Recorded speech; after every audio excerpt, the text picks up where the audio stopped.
Welcome to Nubian Queen Talk Show. I'm so excited to introduce a wonderful guest on tonight. I'm so excited about it, and y'all are gonna actually love her. She has some great information that she would like to share with us on tonight. I'm talking about a teacher, someone who has her PhD, someone who's ready to get out there and get themselves seen, get themselves heard, and they love doing research, love teaching. I'm talking about just a beautiful soul on tonight, y'all. She look young, she's beautiful, very educated, very talented, very smart. Listen, I've enjoyed our conversation on tonight. So we're gonna go ahead and share this live on tonight. We're live on Facebook, LinkedIn, and YouTube. Hello, family, kings and queens. How are you all doing on tonight? So I am so excited to introduce this beautiful woman of God on tonight, y'all. I'm just so elated to be able to introduce the woman of God, Dr. Amara Poe. She's an expert in racial and cultural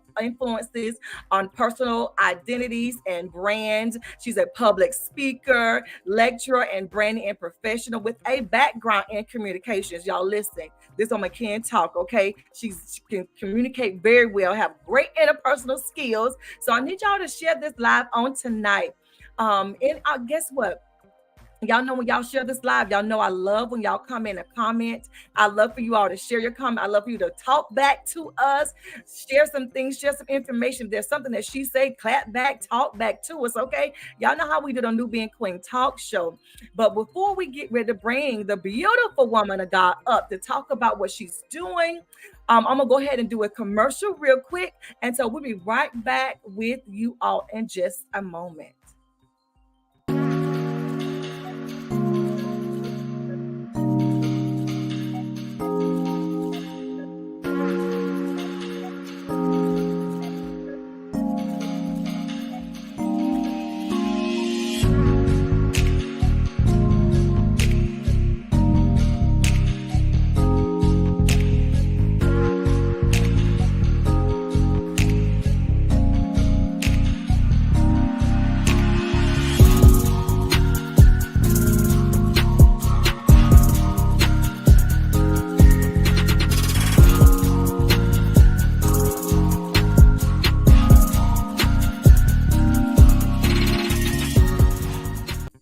Greetings and welcome to Nubian Queen Talk Show. I am your host, Queen Yolanda Mitchell, and I am thrilled to announce a fantastic opportunity for you to advertise on our program. You can choose either a commercial lasting no longer than a minute or a voiceover in a flyer.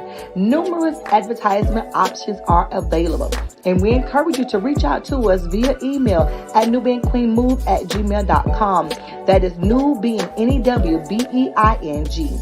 queenmove@gmail.com. For more information, please take notes of our email address at nubianqueenmove@gmail.com, and we will send you information as soon as possible.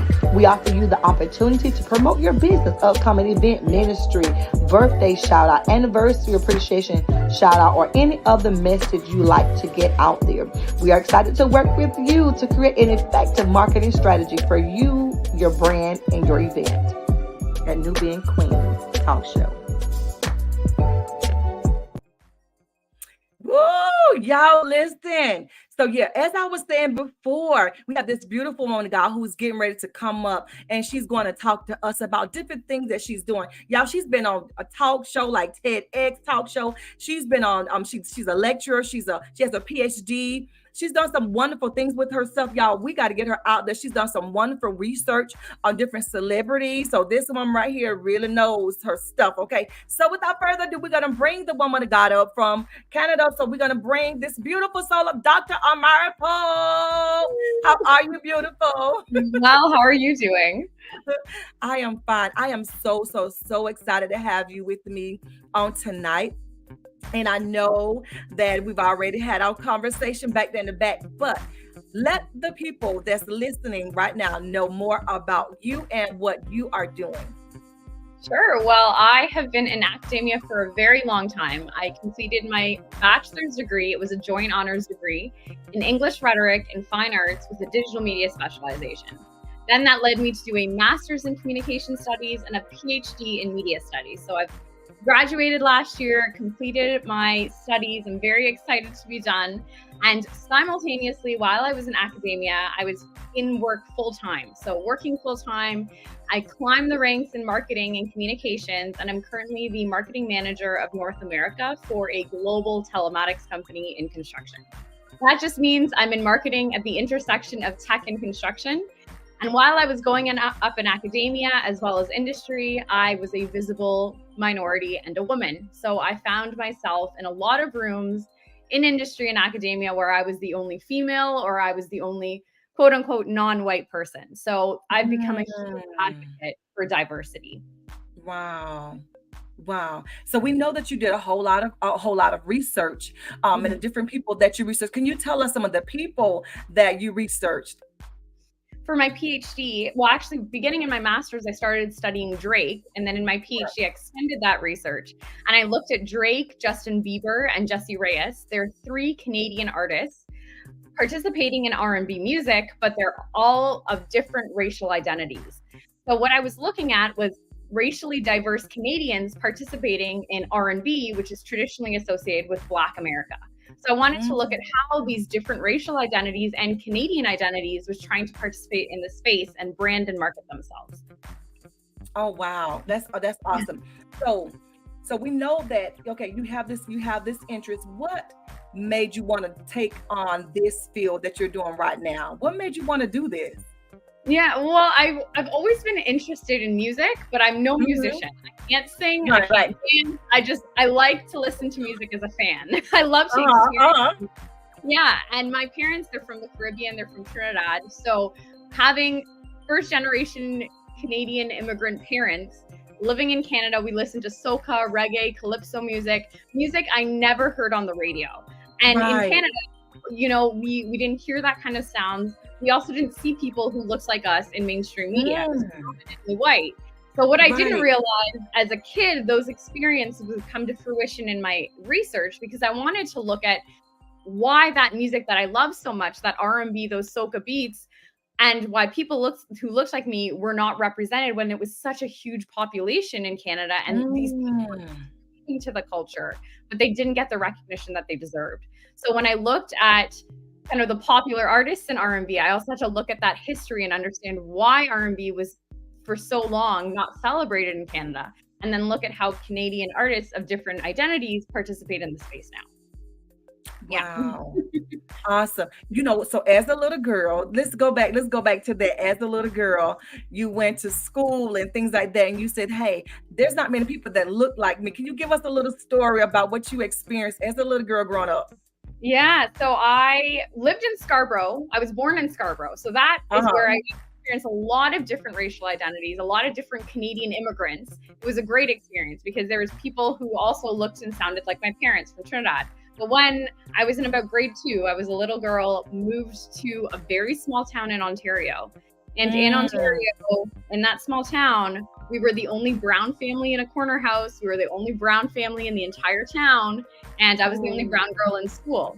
So wow. back then, we didn't have TikTok, we didn't have Instagram where people could scroll and see other people who looked like people outside of their surroundings. But we Right. relied on mainstream media, and again, mainstream media showed predominantly white people. So my Mm, classmates weren't really aware or exposed to people who looked like me unless they went outside of the town that we lived in. And I had students and classmates ask me, were you born like that? Did you tan a lot? They didn't understand what brown skin was. And it sounds crazy, oh, but it was a very common experience that a lot of people I've spoken to in Canada have as a quote unquote non-white person when they go to these small towns in Ontario growing up back, generations ago. So right, I think that really instilled my understanding of differences and racial differences. right. And I think that's why I ended up becoming so passionate about it because back then I Mm, didn't really take offense to it either. I just thought that was right. ignorance. They just didn't know. They You weren't know. educated. Yeah.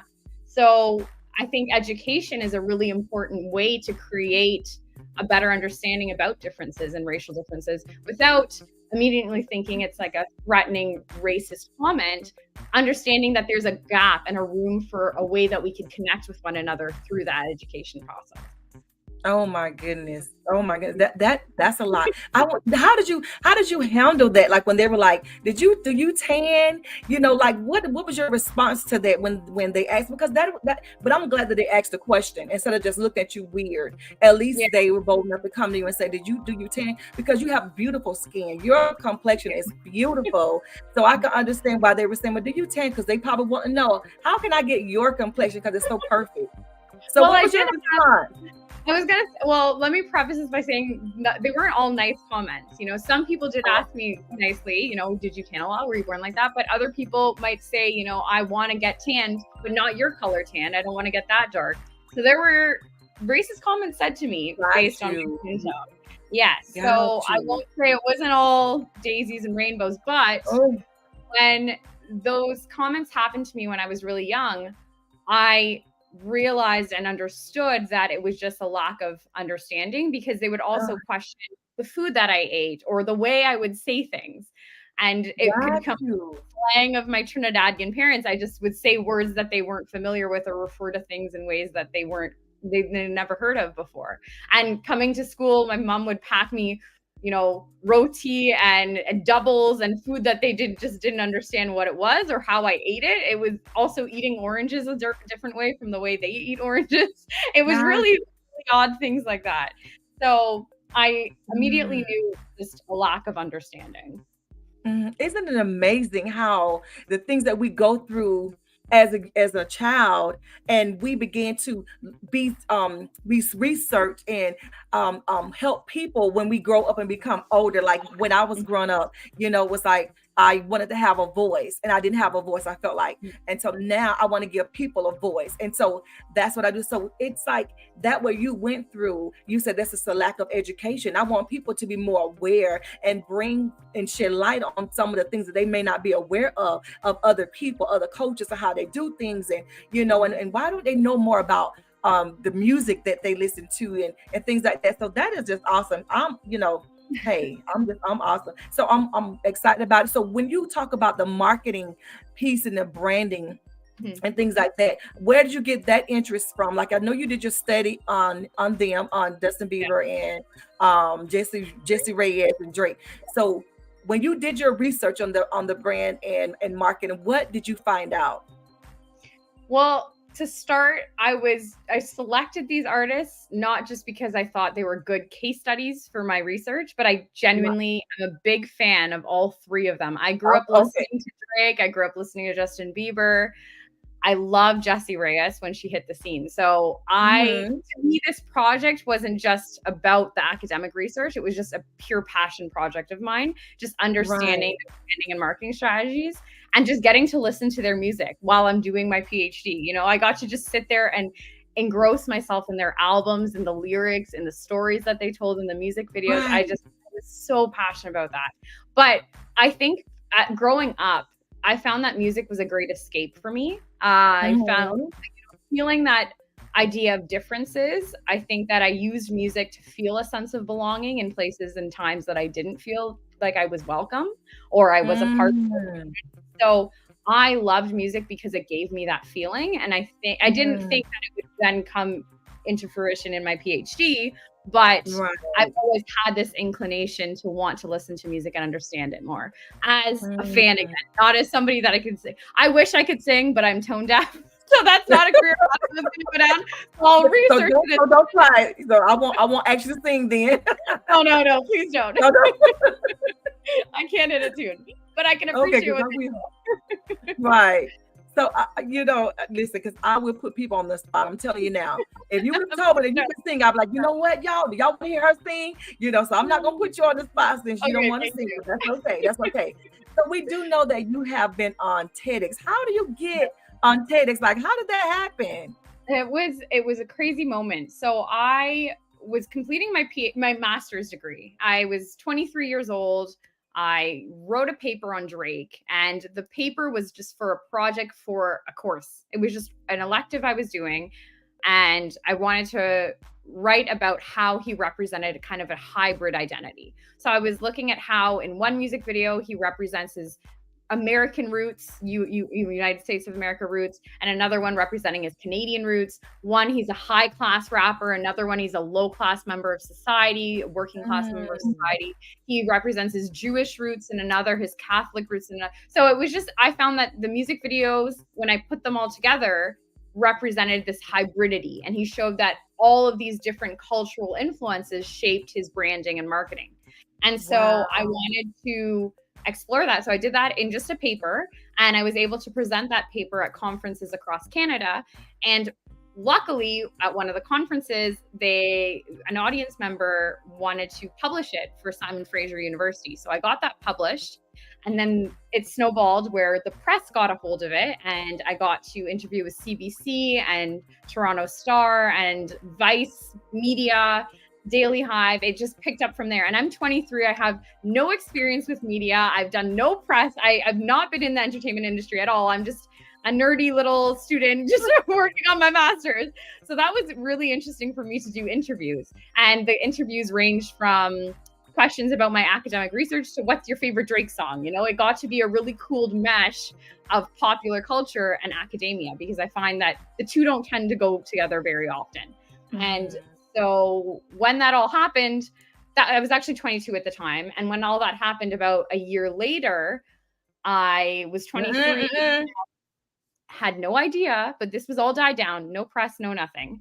And I got an email from a TEDx organizer asking me to do this because he saw one of the articles that wrote about my paper and was interviewing me. So what I'm saying is, this was an assignment for a random class that snowballed into all of this to allow me to do a TEDx. So I never take any opportunity for granted, because you never know what they turn into. It was crazy. Yeah. Oh my goodness. It was an interesting experience. Oh my goodness. That is awesome. I mean, were there ever any moments that you were just like afraid and was like, oh my goodness, and did not, you had to turn some things down because you were afraid, or you just say, I'm just going to go for it. I'm just going to do it. I would say I have the attitude of just jumping in and then kind of figuring it out, which can get me into trouble sometimes, but I think that's the best way to live life. I think having that analysis scare of just not being able to make a decision because there's too many decisions to make can be more of an inhibitor than a strategic move. I think sometimes when you just jump in and try to figure things out, it pushes you into new experiences and new opportunities. So I tend to lean more towards the just jumping in side of things. Dr. Pope, you were only 23 years old with your doctorate, right? No, I was 23 when I was doing the TEDx talk. I'm now turning 30 this year. But okay, got you. Okay. Yeah. So I finished the PhD right under 30. So I was really excited about that. Okay. So since we're talking about that, Dr. Pope, so how has it been since you've gotten your doctorates in teaching and things like that? Has that been like a struggle for you to get into teaching, and things like that? Kind of help us to know more about that, because we think once you get your doctorates, it's game. Like, people are going to be running, they're going to be trying to reach out to you and trying to get you to teach for them. So what has been your experience since you got your doctorates? I will say it has been more of a struggle, and I think that Canada is a very difficult place to get into academic work, because as a teacher, a lot of profs are holding on to tenure, and a lot of them take so long to get tenure that they have such a high saturation of people wanting to get into higher education to teach. So right now, as somebody with a PhD, I am struggling to break into any kind of part-time teaching experience, because there's such a long list of people who, are connected and they're networked and they know each other, and that's how they break in. Whereas because I've kind of had my foot in the door in industry, where I've been paying for school, working full time, and also one foot in the door in academia, just getting my PhD done, there was a lack of networking in the academic world, where, I was head down getting my work done and then working in the industry side. So I found that having a lack of that network is making it difficult to find my teaching experiences. But I have been lucky enough to do interviews, to find ways to get my voice out there, and secure opportunities for guest lecturing at the moment. So I'm doing a lot of guest lecturing, a lot of public speaking, a lot of discussions about my research in hopes that one day I'll get that teaching job. Oh, wow. And because you have your doctorates, is that teaching in at a college? Is that teaching like at a regular school? Like because you have your doctorates, because a lot of doctorates do not just do elementary, high school teaching, they do college teaching. Yeah. So what is your field?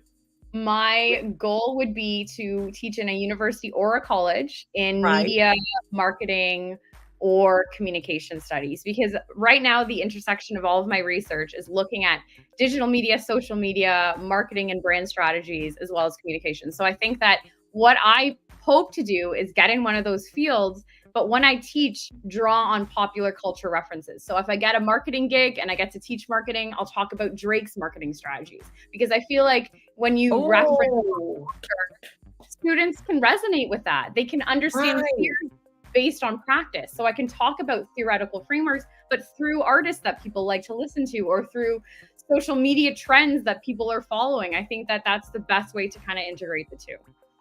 Oh, wow. I was just thinking when you said about teaching and things like that. Have you thought about, like teaching people on social media, about brand marketing and things like that? Like, have you thought about maybe just like branching out and just saying, you know what, since I'm looking to go to work at a college and things like that, a university. So until then, let me teach people more about marketing that I've done in my research about Drake's and all the rest of them, doing classes like that. Have you thought about going like that way and just, do teaching classes The, like that? yeah, yeah. Well, the guest lectures have allowed me to do so. I taught at the University of Southern California a couple of weeks ago, and I got to talk to undergrad and graduate students just about the research and theoretical frameworks. And then they asked me practical things. Some of them were music producers or executives, and wanted to ask me, what are some tips and tricks you could tell me about based on your research of discovering artists, building artist brands. So I've been able to do those things, and also in interviews been asked those questions. But I'm still working in marketing right now, and I've found a really great way to apply what I've learned in a practical space. So in the intersection of construction and tech at this company that I'm working at, I work on their digital marketing strategies. And for example, last year I was able to get their LinkedIn audience up to over 10,000 followers based on applying what I've learned. So I've been able to do good with what I'm doing. And I love the work that I'm doing, because I've been able to kind of be an advocate for what this company represents. And a lot of it is reducing emissions, helping the environment, as well as creating a very positive outlook on construction and technology. So I am doing what I love, but I would love to teach. I'd love to put it in also a classroom setting. Right. Well, that's what I was saying. Let's say for instance, if by you being a teacher, and if there was me and a couple other people wanted to get in your class, would you teach us? There'll be like a fee that you will charge, what I'm saying, Yeah. and just start teaching like that. That'll be like a business of yours, that you're gonna, you gotta have several streams of income. And so you're doing this on the job where you work at, right? And so if you were to do something like that, having a Zoom class, and then have people to come into your class and talk about branding and strategies and things like that, like a workshop. So I had this one right here she said, Pastor Trinette, she said that would be great. And she said, that's marvelous. That's what I was saying. And then she said a workshop would be great too.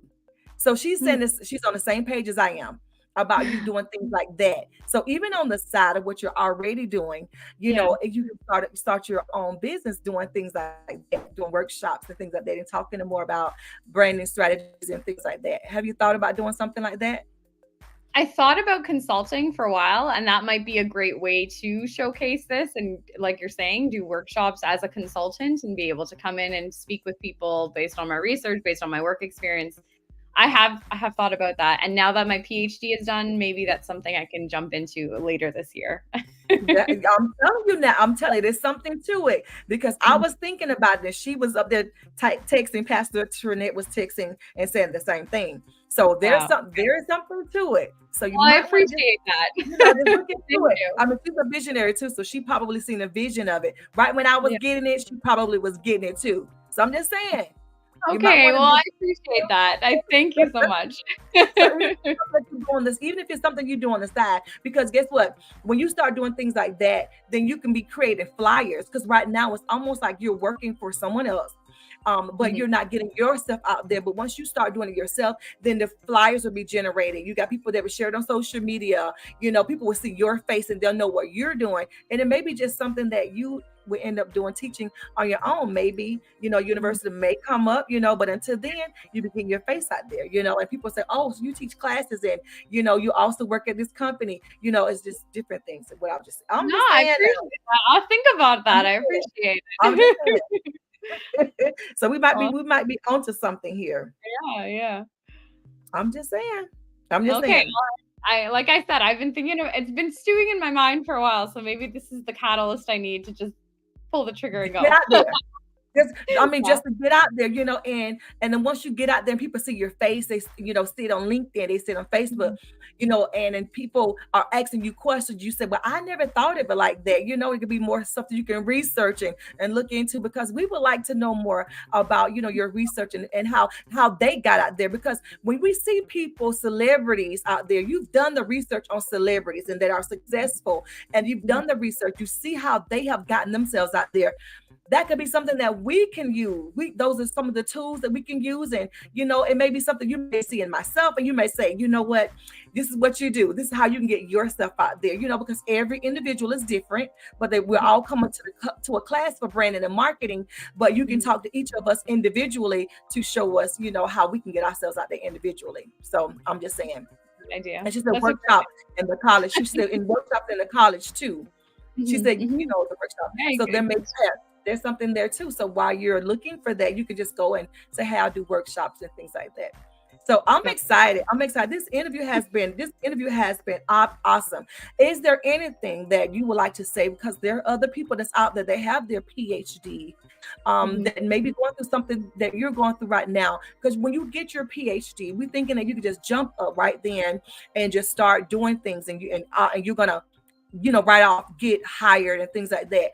What would be mhm. something that you can tell someone that's going to school right now, and they're getting their PhD? What would be something that you would say to encourage them while they're going to school and when they get out? Because I know there has to be something,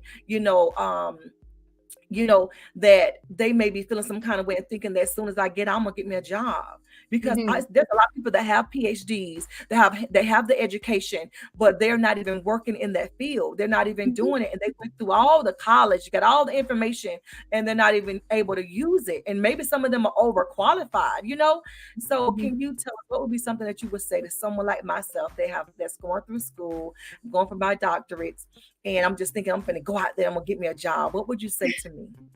Well, I would say it's to anybody, whether they're doing their undergraduate degree, they're doing a certification, a master's, a PhD. One thing my mom always told me is that knowledge is never wasted. You don't Mm, know where you might use that knowledge, whether it's in a direct position that you're hoping to get a job in that field, or it could be in a completely unrelated field, but you're learning transferable skills. It might be an idea, it might be a type of work ethic that you learn to develop. And so while doing any degrees, any certifications, I always recommend, if you don't have a part-time job, you volunteer or you find time to carve out a moment, whether it's an hour or two a day, a week, a month, to just do something completely outside of your field. And you never know what those skills might turn into or where those interests may develop into a different opportunity for you later on. So that's what I oh, would recommend. oh Yeah. wow. Okay. So it's not, so the knowledge that you have is not wasted, because you can utilize it somewhere else, even if it's not in the actual field that you went Mhm. to. That is awesome. See, I'm telling you, you listen, that is wisdom speaking. And mom was very wise to share the information. It was She not is. She's a wasted. very wise one. And it gives people hope. Like, oh, okay, so it's not lost, so it's not a lost cause, that wasted Yeah, my time all these years, exactly. so that's beautiful. You tell mom, And that great and job. that even that's even going for if you're deciding that a PhD is not for you 3 years down the Right, road, 4 years down the road, you might decide maybe I need to quit, but it's not a failure, you learn from that experience as well. right. Mhm. Okay, I'm done. Okay. I am, I am done. So that is it that we have for now. If you want to say something to the listening audience, Say Mhm. something to encourage the listening audience, and how can we reach you and things of that nature. So encourage them, the listening audience, and then share your taglines with us. Let us know how we can reach you.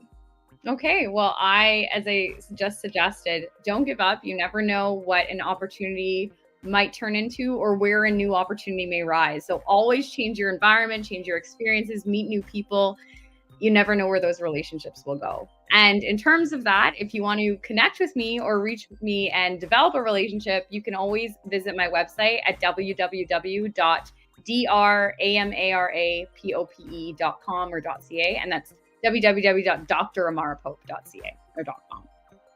Yeah. And then you're also, aren't you on you? Are you on YouTube? Aren't you on Yes, YouTube as well? on Okay. Instagram, Facebook, YouTube, Twitter, LinkedIn, Uh-huh. all of them.